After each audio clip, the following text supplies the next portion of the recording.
दोस्तों, लोकतंत्र का नृत्य में आपका स्वागत है। आज कुछ नई खबर बताऊंगा और उसके साथ कुछ पुरानी खबर भी जोड़कर बताऊंगा। मैं आपको बताऊंगा कि ये एसआईआर को लेकर जो इतना हंगामा मचा हुआ है, इसकी जड़ें कहां तक जाती हैं। बहुत ध्यान से सुनिएगा ये पहला सेगमेंट। ये शुरुआत तो होगी इसकी बंगाल से, लेकिन ये जाएगा असम पे। मामला क्या है समझिए आप।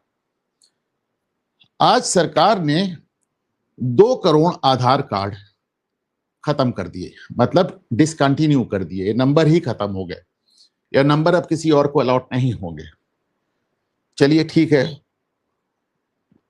अच्छा, ये खबर जो आई आपके पास, इसके पहले आपके पास एक दूसरी खबर आई थी। देखिए, आधार कार्ड 2009 में शुरू हुए थे और 142 करोड़ लोगों के आधार कार्ड बन गए। 142 करोड़, मतलब आप सोचिए, दुनिया में ऐसी मिसाल नहीं मिलती। बहुत शानदार काम हुआ। फिर साहब ये हुआ कि आधार कार्ड वालों ने, जो अथॉरिटी है यूनिक, उसने पता किया कि 8 करोड़ लोग मृत हो चुके हैं, लेकिन लोगों ने जो कैंसिल कराए हैं आधार कार्ड, वो केवल 1 करोड़ 83 लाख, यानी 6 करोड़ से ज्यादा आधार कार्ड फर्जी चल रहे हैं। फिर आपने देखा थी, खबर आई थी, और आपने ये भी देखा था कि इन 6 करोड़ में 34 लाख तो केवल मृत लोगों के नाम से वेस्ट बंगाल में चल रहे हैं। 34 लाख। वो संजय दीक्षित कहते हैं ना कि साहब, चुनाव के दिन बंगाल में जितने मृतक हैं सब वोट डालते हैं।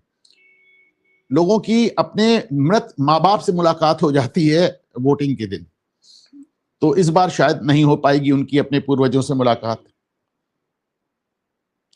तो 2 करोड़ कार्ड आपने देखा कैंसिल हुए, यानी अभी 4 करोड़ और कैंसिल होने बाकी हैं।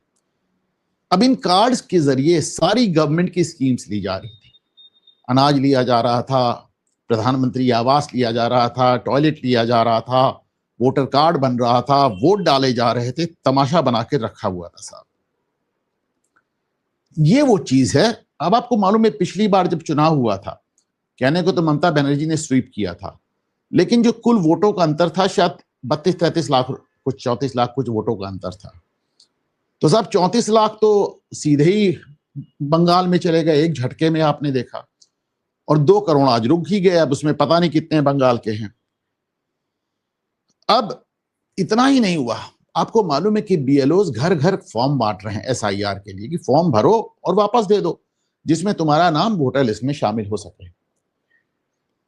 कल की खबर थी कि 10 लाख लोग जिनको फॉर्म बांटा गया, वो चुनाव आयोग ने कहा नॉन कॉन्टैक्टेबल, अनट्रेसेबल, यानी इनसे संपर्क नहीं हो पा रहा है। फॉर्म लेके बैठ गए हैं। ये कल की खबर है, ये बुधवार की खबर है, ये 10 तारीख, मंडे की खबर है, सॉरी, सोमवार की खबर है।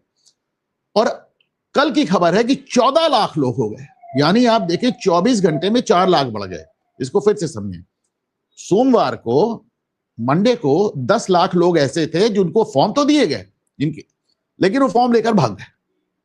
आपको मालूम है ना, भगदड़ मची हुई है बॉर्डर पे। अब आपको समझ में आ रहा है कि जब बीएलओ ने उनको फॉर्म दिया और लौट कर गया तो गायब। सोमवार को ये ऐसे लोगों की संख्या 10 लाख थी। मंगलवार को, यानी कल, ऐसे लोगों की संख्या बढ़ के 14 लाख हो गई। एक दिन में 4 लाख बढ़ गए। आज हो सकता है 15 हो गई हो, 18 हो गई हो, 20 हो गई हो। अभी एक हफ्ता बाकी है, आप देखते जाइएगा, ये संख्या अपने आप 50-60 लाख जाएगी। ये बिहार से बुरी हालत होने वाली है यहाँ पे। अच्छा, आप कहेंगे बिहार में तो क्या 65 लाख लोगों को हटा दिया था? अरे भाई, अभी हटाने का नंबर कहां आया? हटाए तो तब जाएगा जब बीएलओ फॉर्म सबमिट करेगा और चुनाव आयोग उसकी जांच करेगा, कहेगा ये सही, ये गलत, ये सही, ये गलत।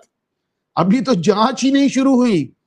ये 14 लाख लोग कल तक ऐसे थे जिन्होंने फॉर्म तो वापस देना तो छोड़िए, जब बीएलओ गया फॉर्म लेने तो दे वर अनकॉन्टैक्टेबल, ऐसा लिखा है चुनाव आयोग, यानी अनट्रेसेबल, यानी कि इनसे फोन से या व्यक्तिगत तरीके से किसी भी तरह संपर्क कर पाना असंभव है।